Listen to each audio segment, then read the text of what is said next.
What's up guys, this is vanilla. Not the flavor, but just the sweet. So, notice anything different? No, it's not just the background, it's because we're still fixing some stuff downstairs. But other than the background, yes, I got myself a new camera. I just thought, it's about time that I get a new camera since the previous one was...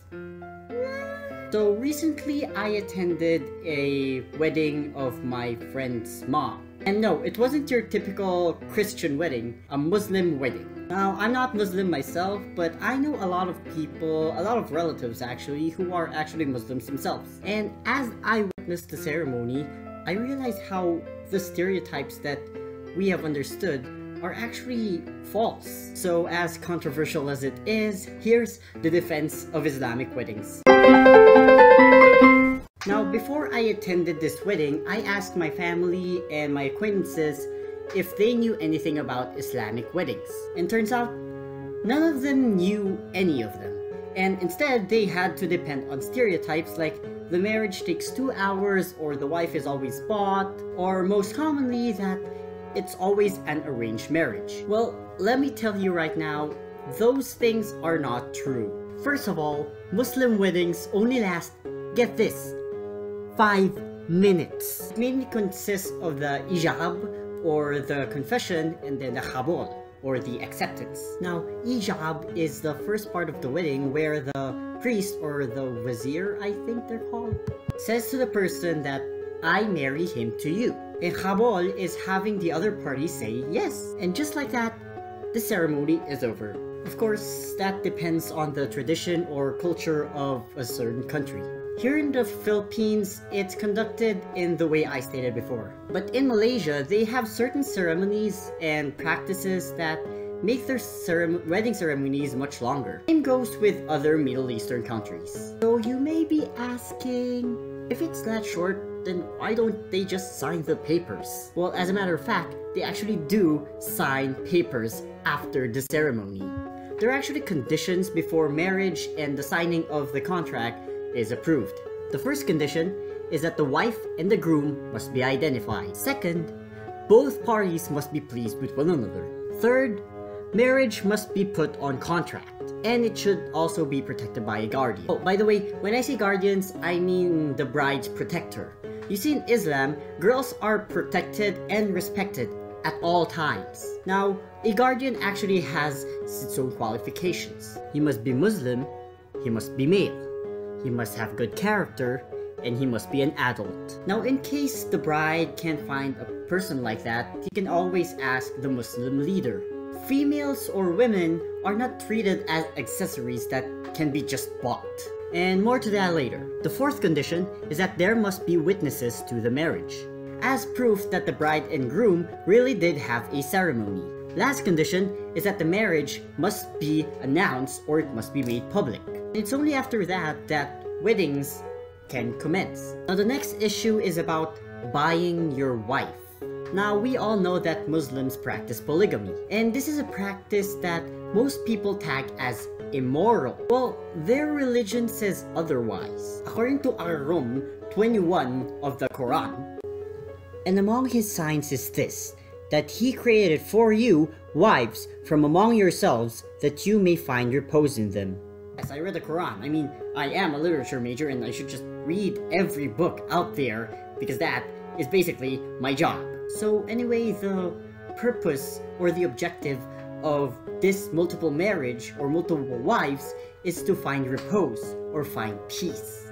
Nowadays, it's easy to get a divorce when this person is not satisfied with this person, or this person does not feel happy while he's with this person. But in Islam, it's not that easy. I mean, they practice this practice because they don't want that to happen. I mean, what's the point in marriage if you can't even live in peace? And this is what makes their practice so interesting. But most people probably think it's a drag to marry another girl and then one other girl and then one other girl. But the thing is, you're not required to have more than one. You can just have one. You can have 2 or more wives as long as you can provide them financially. Now let's go back to the issue of buying the wife. Now, I don't know how it got so messed up because originally, it's not supposed to be buying the wife. Here in the Philippines, we have the tradition called dowry. Now, a dowry is a present or a gift given to the bride to show just how much you love that person. And usually it's the bride who tells the groom what she wants. According to An-Nisa 4 of Quran, and give to the woman their mahar with good heart. So basically, it's not really buying the wife. Rather, it's proof that you are worthy of your bride. And it could range to anything really. If the wife tells you to buy the whole world, you should do it. And if you can't do it, then you're probably not worthy of that bride. So now that we have understood that Muslims do not actually buy their wives, now let's talk about the rights of both the wife or wives and the husband.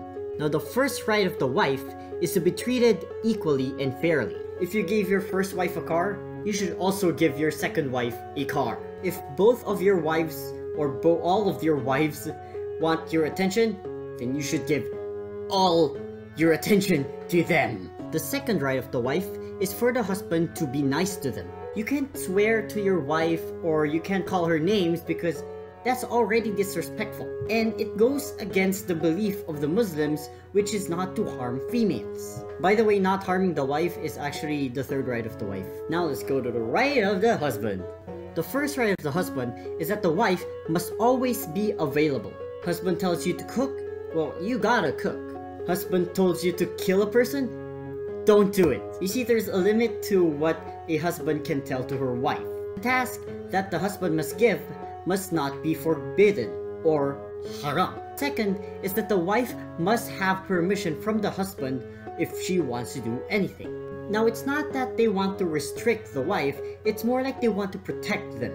Now, Islams are dead serious when they say they want to protect their wives. I mean, even having a girlfriend or a boyfriend before marriage, it's totally forbidden. It's a haram. Third is that the wife must be obedient. She can never contradict to what the husband says. I mean, what's the point of marriage if the wife won't even listen to you? Now, that's really all I can say about this topic because really I wrote very few. And that's because I'm really busy in the office, I got thesis and everything.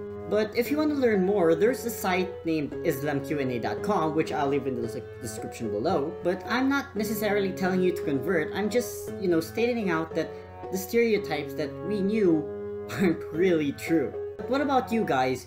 What are the practices or traditions of the Muslims that you find rather confusing? Or if you know even more, because again, I'm not Muslim, you can just leave your answers in the comments below. I'm really interested in knowing these kinds of things because I don't know, I just find it interesting to delve into these kinds of traditions and then talking about them and then finding out that, you can make a defense out of them. Speaking of which, if you would like me to defend anything, be it either anime or, again, culture, you can just leave that in the comments below. But that's all from me today. Thanks for watching. Hope you enjoyed. And if you did, leave a like and also subscribe down there for more videos like this. As always, this is vanilla, not the flavor, which is sweet.